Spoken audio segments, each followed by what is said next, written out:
Hello everyone, welcome to my channel. Future tense हमने start किया था, जिसका हमने पहला पार्ट समझा था, that is future indefinite tense. ठीक है, उसके बाद हम नेक्स्ट टाइप ऑफ वैरायटी हमारे पास फ्यूचर कॉन्टिन्यूअस टेंस समझ लेते हैं क्या होता है इस टेंस में। फ्यूचर कॉन्टिन्यूअस टेंस मैंने आपको पहले ही जब प्रेजेंट टेंस एक्सप्लेन करी थी, मैंने आपसे कहा था कॉन्टिन्यूअस चाहे पास्ट का हो, चाहे प्रेजेंट का हो, चाहे फ्यूचर का हो, उसमें आईएनजी फॉर्म ऑफ आनी कंपलसरी है। तो ये तो क्लियर हो गया कि इसमें आईएनजी आएगी। सेकेंड थिंग, कॉन्टिन्यूस मतलब कि यहाँ पर भी काम चलते रहने की कुछ मतलब प्रोसेस की बात होगी, लेकिन वो काम फ्यूचर में चल रहा होगा। राम खाना खा रहा होगा, तो रहा रही रहे तो हैं, लेकिन फ्यूचर दिखाने के लिए होगा लगेगा। तो इस हिसाब से अगर इसकी पहचान होगी तो क्या होगा, रहा होगी, रही होगी या रहेगा। ठीक है,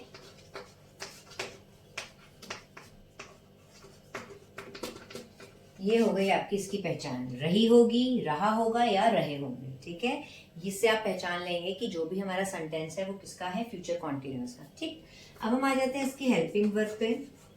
इसकी हेल्पिंग वर्ब बहुत इजी होती है, बस एक हेल्पिंग वर्ब होती है, विल बी प्लस आईएनजी। तो मैंने आपको पहले ही क्लियर कर दिया था कि कॉन्टिन्यूअस है तो आईएनजी फॉर्म ऑफ आनी तो कंपलसरी है। विल बी चाहे सिंगुलर हो चाहे प्लूरल हो, दोनों ही केस में विल बी लगेगा।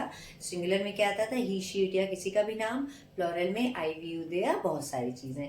तो सिंगुलर प्लूरल दोनों के लिए ही यहाँ पे विल बी लगाएंगे। अब जैसे मैं एक एग्जाम्पल दूं, राम खाना खा रहा होगा, Ram will be eating food. ठीक है, सीता सो रही होगी, सीता विल बी स्लीपिंग।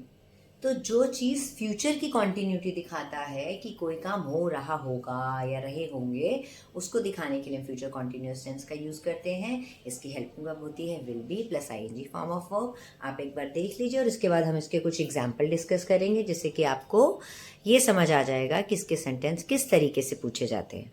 ठीक, चलिए, तो अब हम ये दो एग्जाम्पल दे रखे हैं जो हमारे फ्यूचर कॉन्टिन्यूअस से रिलेटेड है। कैसे हम ये समझते हैं और इसको कैसे ट्रांसलेट करेंगे। 2 घंटे बाद वह पार्क में घूम रहा होगा। देखो, रहा होगा, रही होगी, रहे होंगे, मैंने कहा था किसकी पहचान होती है, फ्यूचर कॉन्टिन्यूअस की। ठीक है, अब हम इसको फ्रेम करेंगे तो 2 घंटे बाद वह, कौन, वो ना, वह उसकी बात हो रही है। तो ही, मैंने आपको क्या कहा था, चाहे सिंगुलर हो चाहे प्लूरल हो, दोनों में ही हेल्पिंग वो विल बी आएगी। ही विल बी क्या कर रहा होगा, पार्क में घूम रहा होगा। He will be walking, ING form of verb तो लगेगी क्योंकि कॉन्टिन्यूअस है। कहां पर, पार्क में, इन द पार्क। टाइम भी दिया है 2 घंटे बाद, after 2 hours। He will be walking in the park after 2 hours। वो 2 घंटे बाद वह पार्क में घूम रहा होगा। आई होप इसमें कोई प्रॉब्लम नहीं होगी, बहुत इजीली फ्रेम हुआ।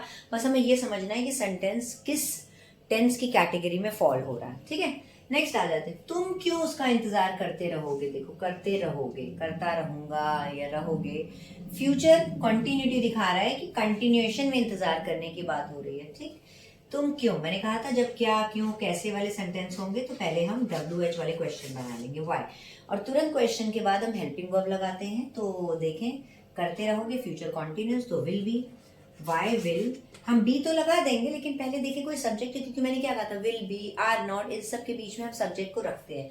सब्जेक्ट कौन है, तुम। तो वाई विल यू बी, क्या करना है, इंतजार। वाई विल यू बी, इंतजार करने की इंग्लिश होती है wait, ING form of verb लगाएंगे। Why will you be waiting, किसके लिए, तुम क्यों उसका, for him, question mark, why will you be waiting for him. ठीक है, देख लीजिए, समझ लीजिए, 2 एग्जाम्पल और प्रैक्टिस करेंगे। आई होप इसमें आपको कोई प्रॉब्लम नहीं होगी। चलिए, अब नेक्स्ट सेंटेंस है हमारे पास, कल शाम को वो लोग आ रहे होंगे। आप देखो, रहे होंगे है, तो रहे होंगे, रहा होगा, रही होगी, हमारा फ्यूचर कॉन्टिन्यूअस को दिखाता है। फ्यूचर कॉन्टिन्यूअस की हेल्पिंग वर्ब होती है will be plus ING form of verb. तो देख लेते हैं किसकी बात हो रही है, वे लोग, दैट मीन्स दे। अब सिंगुलर हो चाहे प्लूरल हो, विल बी लगेगा दोनों में। दे विल बी, जाने की बात हो रही है, नहीं आने की, तो क्या होगा, coming, ING form of verb तो लगना ही लगना है। दे विल बी कमिंग कब, कल शाम को, टुमारो इवनिंग। शाम को आ रहे ना, तो they will be coming tomorrow evening. ठीक है, बहुत इजीली फ्रेम हो गया। नेक्स्ट देखते हैं, क्या 2 बजे तुम कहीं जा रहे होगे या टाइम। यहाँ पे ये टाइम से कंफ्यूज मत होना कि मैम ये परफेक्ट कॉन्टिन्यूस की वैरायटी, नहीं, क्योंकि यहाँ पे काम 2 बजे से चल नहीं रहा, सिर्फ 2 बजे एक एग्जैक्ट पीरियड की बात होगी कि क्या 2 बजे करोगे, तो ये आपका परफेक्ट कॉन्टिन्यूटी को नहीं दिखाता है, क्योंकि 2 बजे से अगर काम हो रहा होता तब ये बात अलग होती। यहाँ सिर्फ वो पूछ रहे क्या 2 बजे तुम कहीं जा रहे होगे, तो उसको सिंपल फॉर्म करेंगे विल। अब यहाँ WH कोई क्वेश्चन है, क्या, कैसे, क्यों, कब। क्या 2 बजे तुम कहीं जा रहे हो गया, हेल्पिंग वर्ब से बनेगा विल, तुम ना, विल यू बी, मैंने कहा था ना विल बी और इन सब के बीच में हम जो सब्जेक्ट होगा वो डाल देंगे। विल यू बी कहीं जा रहे होगे, गोइंग। अब कहाँ जाने की बात करी, कहीं पर भी, तो कहीं के लिए हो जाएगा somewhere. Will you be going somewhere, कितने, 2 बजे, at 2 o'clock, question mark. Will you be going somewhere at 2 o'clock। देख लीजिए ध्यान से, कोई डाउट हो तो आप मुझे कमेंट करके ज़रूर बताइएगा। अगर आपको वीडियो अच्छी लगी हो तो उसको लाइक, शेयर, सब्सक्राइब ज़रूर करिएगा। Thank you so much.